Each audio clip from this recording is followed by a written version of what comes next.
Hello friends, ఎలా ఉన్నారు? నేను శైలజ. వెల్కమ్ టు మీ శైలజ వ్లాగ్స్. ఇంకొక ఇన్స్టెంట్ రెసిపీతో మీ ముందుకు వచ్చేసానండి.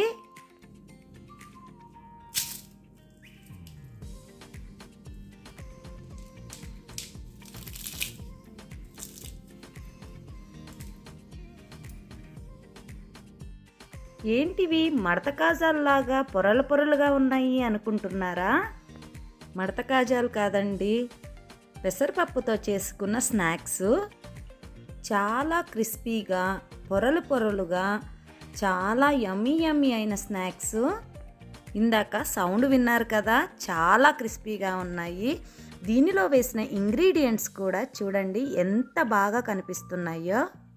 ఇవి చేసుకుని ఒక నెల రోజులైనా కూడా ఎయిర్ టైట్ కంటైనర్ బాక్స్లో పెట్టుకొని సర్వ్ చేసుకోవచ్చండి. ఈవినింగ్ పిల్లలు స్కూల్ నుంచి వచ్చిన తర్వాత. ఇప్పటి వరకు మన ఛానల్ని ఎవరైనా సబ్స్క్రైబ్ చేసుకోకపోతే వెంటనే సబ్స్క్రైబ్ చేసుకోండి.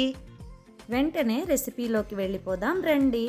ఈ కప్పుతో నేను 1 కప్పు పెసరపప్పుని ఓవర్ నైట్ నానబెట్టుకున్నానండి. మీరు కనుక ఇమ్మీడియట్గా చేసుకోవాలనుకుంటే 2 గంటల పాటు వేడి నీళ్ళల్లోనైనా నానబెట్టి చేసుకోవచ్చు. ఈ పెసరపప్పుని మిక్సీ జార్లో నీళ్లు లేకుండా వేసుకోవాలండి. నీళ్లు అన్నీ వడకట్టి, అస్సలు నీళ్లు ఉండకూడదండి. మనం జాలి గరిటలో వేసుకొనైనా వడకట్టి వేసుకోవాలి. మనము కొలత ప్రకారం వాటర్ తీసుకుంటాం కాబట్టి పప్పులో నీళ్లు ఎక్కువగా ఉంటే జారుగా అయిపోతుందండి పిండి. ఇలా వేసుకున్న పెసరపప్పులో 2 పచ్చిమిరపకాయలు, 1 ఇంచి అల్లం ముక్క, 1 అరకప్పు వరకు నీళ్లు వేసుకొని పెసరపప్పు నలిగే వరకు పల్స్ మోడ్లో మిక్సీ పట్టుకోవాలి. తరువాత 1లో పెట్టి మిక్సీని ఒక 5 నిమిషాల పాటు బాగా గ్రైండ్ చేసుకోవాలండి. చూడండి, ఇంత మెత్తని పేస్ట్ లాగా గ్రైండ్ చేసుకోవాలి. అస్సలు పలుకు అనేది లేకుండా, ఇంకా వాటర్ కూడా యాడ్ చేయకుండా ఇలా మెత్తగా గ్రైండ్ చేసి పక్కన ఉంచుకోవాలి. దీనిలో వేసుకోవడానికి ఒక 1/2 టేబుల్ స్పూను మిరియాలు, మరీ మెత్తగా కాకుండా కొద్దిగా పలుకు పలుకుగా ఇలా దంచుకోవాలండి. ఈ మిరియాలు పలుకులు పలుకులుగా తగులుతూ మన రెసిపీలో మంచి టేస్ట్ని యాడ్ చేస్తాయండి.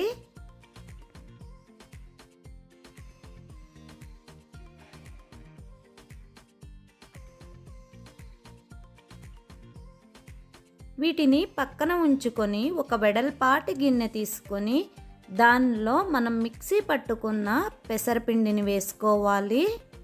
మిక్సీలో ఉన్న పిండిని శుభ్రంగా చేత్తో తుడిచి వేసుకోండి. నీళ్లు పోసి కడిగిపోయడం అలాంటివి చేయొద్దండి.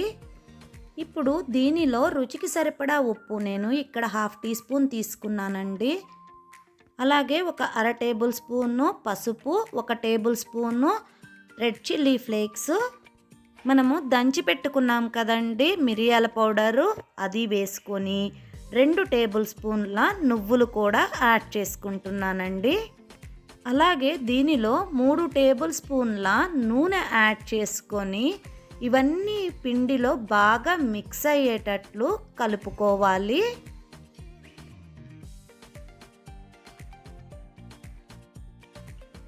ఇవన్నీ పిండిలో బాగా మిక్స్ అయిన తర్వాత ఏ కప్పుతో అయితే మనం పెసరపప్పు తీసుకున్నామో అదే కప్పుతో 1 కప్పు గోధుమ పిండి వేసుకొని బాగా మిక్స్ చేసుకోవాలండి. నేను ఇందాక వాము వేయడం మర్చిపోయానండి. 1/2 టీ స్పూన్ వామును అరచేతిలో వేసుకొని బాగా నలిపి వేసుకోవాలి. అప్పుడే వాములో ఉన్న ఫ్లేవరు దీనిలోకి యాడ్ అయ్యి చాలా టేస్టీగా ఉంటాయండి. ఇందాక 1 కప్పు గోధుమ పిండి వేసుకున్నాం కదండి, ఇప్పుడు ఇంకొక కప్పు గోధుమ పిండిని యాడ్ చేసుకుంటున్నాను. ఇలా చూసుకుంటూ వేసుకోవాలండి. ఒక్కసారి ఎక్కువ పిండి వేసేసుకోకూడదు, అలా అని మరీ తక్కువ పిండి వేసుకొని జారు జారుగా కూడా ఉండకూడదు. చూడండి, ఈ పిండిలో ఇంకా పిండి పడుతుంది, పొడి పిండి. నేను ఒక 1/2 కప్పు పిండి వరకు యాడ్ చేసుకుంటున్నాను. టోటల్గా ఇప్పటి వరకు నేను 2.5 కప్పుల గోధుమ పిండినైతే యాడ్ చేసుకున్నాను.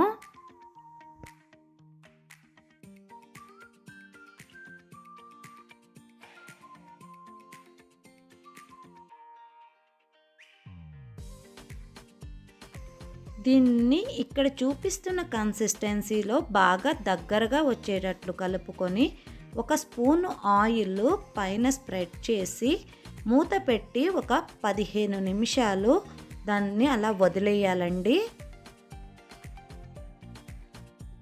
వేరొక చిన్న బౌల్ తీసుకొని దానిలో 4 టేబుల్ స్పూన్ల నెయ్యి వేసుకోవాలండి. దీనిలో 3 టేబుల్ స్పూన్ల కార్న్ఫ్లోర్ వేసుకోవాలి. దీన్ని బాగా మిక్స్ చేసి ఉండలు లేకుండా థిక్ పేస్ట్ వచ్చేటట్లు మిక్స్ చేసుకొని పక్కన ఉంచుకోవాలండి.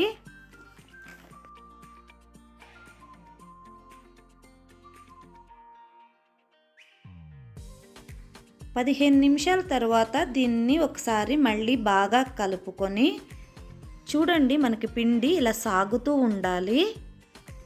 ఈ పిండిని కొంచెం పెద్ద పెద్ద ఉండలుగా చేసుకొని పక్కన ఉంచుకోవాలి. మనకు ఎన్ని ఉండలు వస్తే అన్ని ఉండలు చేసుకొని పక్కన ఉంచుకోవాలి. నాకైతే 4 ఉండలు వచ్చినాయండి. దీన్ని చపాతీ పీట మీదకి తీసుకొని చపాతీ పిండిలాగా కొంచెము థిక్గా దీన్ని వత్తాలి. పిండి కనుక పీటకు అంటుకోకపోతే మనము పైన పిండి చల్లుకోవాల్సిన అవసరం లేదండి. ఒకవేళ మీకు పిండి పీటకు అంటుకుంటుంది అంటే కనుక పైన కొద్దిగా స్ప్రింకిల్ చేసుకోవాలి. పొడి పిండిని స్ప్రింకిల్ చేసుకుంటూ ఒత్తుకోవాలి. ఇక్కడ చూడండి, ఇక్కడ చూపించినంత మందంలో మనము చపాతీని ఒత్తుకుంటే సరిపోతుంది. దీనిపైన మనము కార్న్ఫ్లోర్ పేస్ట్ చేసి పెట్టుకున్నాం కదండి, దాన్ని స్ప్రెడ్ చేసుకోవాలి. చపాతీ మొత్తం స్ప్రెడ్ చేసుకోవాలండి. ఇలా స్ప్రెడ్ చేసుకున్న తర్వాత కొద్దిగా పొడి పిండిని స్ప్రింకిల్ చేసుకోవాలి. తరువాత ఇక్కడ చూపిస్తున్నట్టు ఒకదాని మీద ఒకటి రాకుండా మనం ఫోల్డ్ చేసుకోవాలి.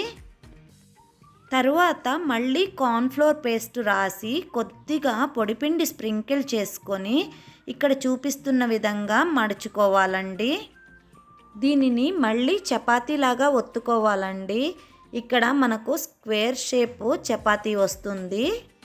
దీనిని కూడా మరీ మందంగా కాకుండా మరీ పల్చగా కాకుండా ఒత్తుకోవాలి.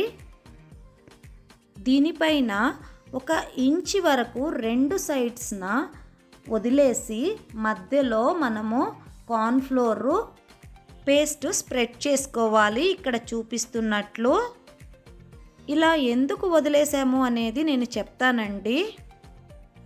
ఇలా కార్న్ఫ్లోర్ పేస్ట్ స్ప్రెడ్ చేసుకొని మధ్యకు మడిచి చూడండి, ఇక్కడ నేను వేళ్లతో ఎలా అయితే నొక్కుతున్నానో ఆ ఎడ్జెస్ అలా నొక్కి తరువాత ఒకసారి రోల్ చేసుకోవాలి. ఇలా రోల్ చేసుకున్న తర్వాత 1 ఇంచ్ గ్యాప్తో ఇలా చాకుతో కట్ చేసుకోవాలండి.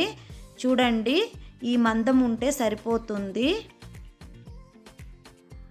స్టవ్ మీద ఒక బాణలిలో సరిపడా నూనె వేసుకొని నూనె బాగా కాగిన తర్వాత మనము చేసుకున్న వాటిని ఒక్కటొక్కటిగా వేసుకోవాలి. మనము ఇవి అన్నీ వేసుకున్న తర్వాత 1 నిమిషము అలా వదిలేయాలండి. అవే వేగి పైకి తేలుతాయి. ఈ మధ్యలో కనుక గరిట పెట్టి కదిపితే అవి విడిపోతాయి. అందుకని వేసిన వెంటనే గరిట పెట్టి కదపకూడదండి. ఇందాక నేను చెప్పాను కదండి, సైడ్న కార్న్ఫ్లోర్ రాయొద్దండి అని చెప్పి. ఎందుకు అంటే కార్న్ఫ్లోర్ రాస్తే అవి కూడా కార్న్ఫ్లోర్తో పాటు విడివిడిగా పొరలు పొరలుగా వచ్చేసి మనకు స్టిక్ అవ్వకుండా విడిపోతాయి. అందుకని చెప్పి మనకు ఇలా ప్యాటీస్ పర్ఫెక్ట్గా రావు. అందుకని మనము సైడ్స్న కార్న్ఫ్లోర్ రాయకుండా స్టిక్ చేసామన్నమాట. ఇవి 2 వైపులా బాగా వేయించుకుంటే చూడండి ఎంత బాగా పొరలు పొరలుగా వచ్చేసినాయో. రెండో బ్యాచ్ కూడా వేస్తున్నాను చూడండి. ఇవి కూడా చాలా ఫాస్ట్గా పొరలు పొరలుగా పైకి బాగా తేలుతూ ఉన్నాయి చక్కగా. వీటిని ఎయిర్ టైట్ కంటైనర్లో స్టోర్ చేసుకుంటే నెల రోజుల వరకు కూడా నిల్వ ఉంటాయండి. చాలా క్రిస్పీగా ఉంటాయి, చాలా హెల్దీ కూడానండి. ప్రోటీన్ బేస్డ్ స్నాక్స్ చూడండి ఎంత బాగా లేయర్స్ లేయర్స్ లాగా వచ్చినాయో.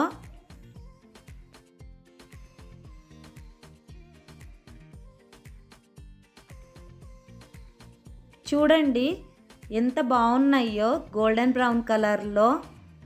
మనం వేసిన ఇంగ్రీడియంట్స్ కూడా ఎంత బాగా కనిపిస్తున్నాయో చూడండి.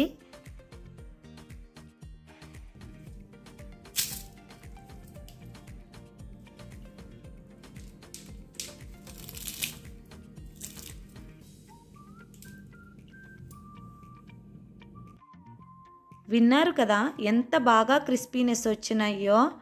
చూడండి నువ్వులు అలాగే చిల్లీ ఫ్లేక్స్ అన్నీ చక్కగా కనిపిస్తూ చక్కగా లేయర్స్ లేయర్స్ లాగా ఎంత బాగా పొంగి ఎంత అద్భుతంగా వచ్చినాయో.